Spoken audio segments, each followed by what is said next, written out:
That is a life at last learning the shape of its own sanctuary. The pause before replying. The decision not to explain. The refusal to re-enter what already proved itself harmful. The willingness to disappoint others rather than keep betraying yourself. That is not heartlessness. That is the rebuilding of internal authority. And maybe that is why solitude feels different to you now. Because loneliness is the absence of connection you ache for.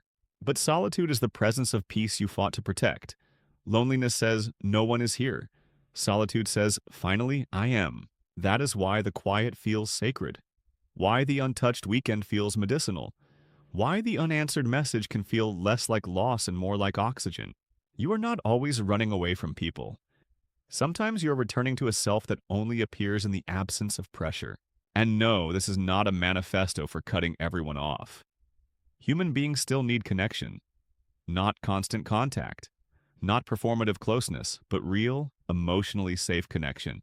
As even long-term happiness research keeps suggesting, it is not the quantity of relationships that protects a life. It is the quality. Not how many people can reach you, but how many can reach you without disturbing your nervous system. So perhaps the question is no longer, why am I becoming so distant? Perhaps the better question is, what did I survive that made peace feel safer than people? And once you answer that honestly, another question emerges. Who, if anyone, feels like peace too? Because healing is not forcing yourself back into noise. It is learning that connection should not feel like emotional labor in disguise. It is learning that being loved should not require self-abandonment. It is learning that you can remain soft without remaining open to everyone. It is learning that access to you is not a human right. It is something earned by safety.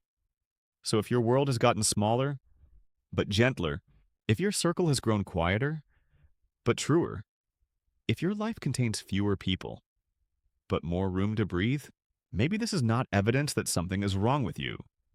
Maybe this is the first sign that something in you has stopped cooperating with harm. Maybe you are not becoming colder. Maybe you are becoming precise. And maybe the deepest truth is this. You did not cut everyone off because you stopped caring. You cut certain people off because you finally started caring about what it costs to keep them close. That is not brokenness. That is discernment. That is grief becoming wisdom. That is exhaustion becoming standards. That distinction changes everything. A wall says no one gets in. A boundary says not everyone gets access. A wall is built from undigested pain. A boundary is built from earned self-respect. The difference is not visible from the outside. Both can look like silence. Both can look like refusal. Both can look like absence. But internally, they are nothing alike. One is driven by terror, the other by clarity. One shuts down life itself. The other carefully filters what gets to touch it. And this is why the deepest work is not learning to let everyone back in. It is learning to tell the difference between what threatens your peace and what merely asks you to risk being seen. Because there are people who drain you, and there are people who meet you. There are people who need your energy, and there are people who respect it. There are people who create confusion, and there are people whose presence does not require recovery. The mature question is not, am I isolating? The mature question is, what kind of contact leaves me more like myself afterward? William James said that the greatest weapon against stress is our ability to choose one thought over another. But before thought, there is often recognition. Before language, there is sensation. Before your mind explains it, your body already knows. It knows which conversations make you brace, which people make you shrink, which dynamics make your personality disappear, which forms of intimacy ask you to perform instead of exist.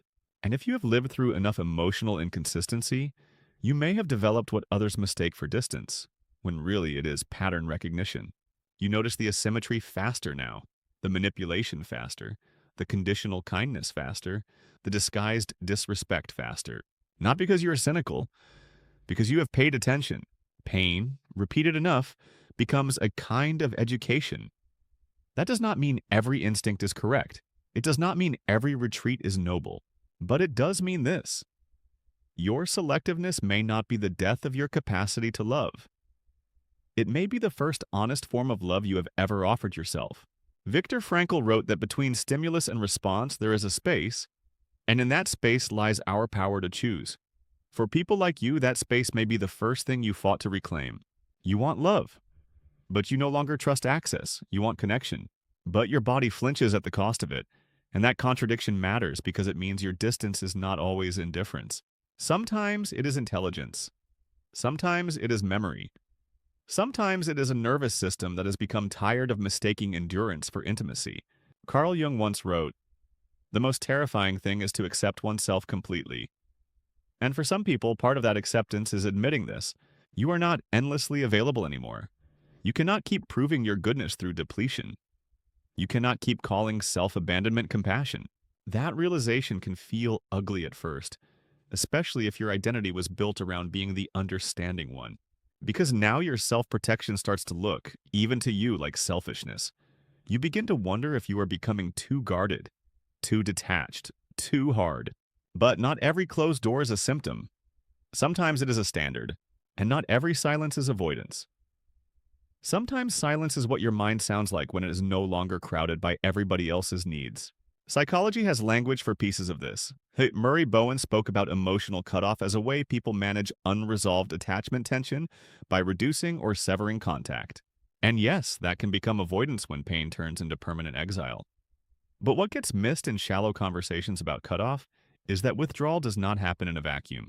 It often happens after years of emotional overload, after years of learning that closeness is unpredictable, after years of becoming hyper-attuned to mood, tone, instability, disappointment, after years of reading rooms before you could rest inside yourself. In other words, some people do not withdraw because they are bad at relationships. They withdraw because they became too good at detecting what relationships cost them. That is why your relief matters. Relief is data. The moment you step back from someone and your chest softens, the moment the noise drops, the moment your body feels less defended, that feeling is not always cruelty. Sometimes it is evidence. Evidence that something in that connection was asking too much of you. Evidence that your peace had been repeatedly negotiated away. Evidence that your body had been forced to carry a truth your mind was still trying to be polite about. And this is where the real question begins. Because not all distance is wisdom. Some distance is discernment. Some distance is fear. Some distance protects your peace. Some distance protects your wound. There is a kind of exhaustion that does not look dramatic from the outside. It looks like a missed call you do not return, a message you read and leave unanswered, a family gathering you quietly stop attending, a friendship you do not fight to revive. And from the outside, people call that distance. They call it avoidance. They call it coldness.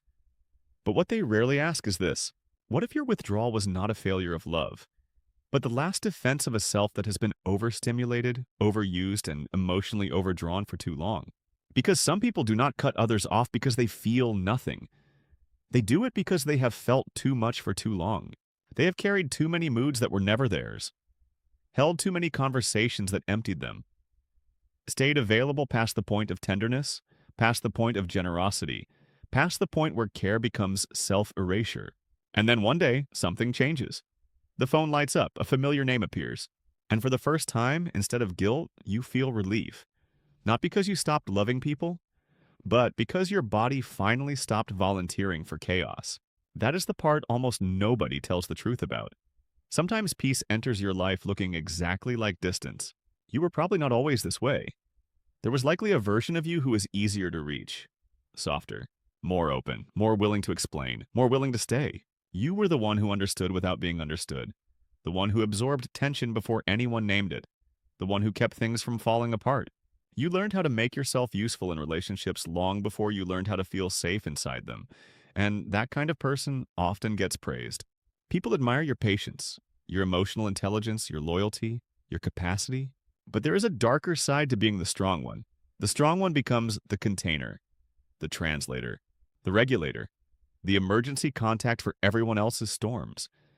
And after enough years of that, closeness stops feeling like connection. It starts feeling like responsibility. This is why so many people become confused by their own retreat, because part of them still wants intimacy, still wants resonance, still wants to be known.